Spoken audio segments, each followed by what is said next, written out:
কেমন আছেন? আলহামদুলিল্লাহ ভালো আছি। আপনি? আছি ভালো। দাদা এটা কি মারছেন দাদা? ভাই শিয়াল। হ্যাঁ, শিয়াল শিয়াল মারছেন। হুম।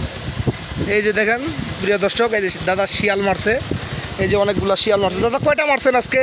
আজকে 9টা মারছি। 9টা মারছেন। এই যে দেখেন, এই যে শিয়াল, এই যে শিয়াল মারছে, এই যে 9টা শিয়াল মারছে।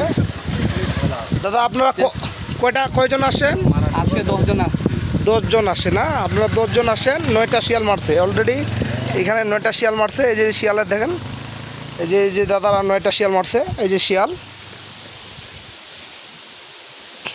মারতে কোনো কষ্ট হয় আপনাদের? বা একটু কষ্ট হয়, যে জঙ্গলে ঢুকার লাগে। জঙ্গলে মারা লাগে, অনেক পরিশ্রম হয় না?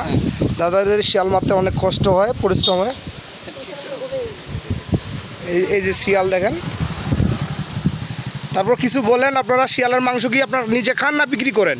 ভাই আমরা নিজে খাই, যদি টাকার দরকার হয় তাহলে বিক্রি করি। কত করে বিক্রি করেন এই শিয়ালের মাংস? 250 থেকে 300 টাকা কেজি। 300 টাকা কেজি। এই যে দেখেন 250 থেকে 300 টাকা কেজি শিয়ালের মাংস, অরিজিনাল শিয়ালের মাংস 300 টাকা কেজি বিক্রি করেন না ভাই? হ্যাঁ। আচ্ছা, ওকে ভাই, ধন্যবাদ। এই যে দেখেন শিয়ালের মাংস, এই যে ভাই শিয়াল ধরে আছে। এই যে দেখেন কতগুলা শিয়াল মারছে ভাই।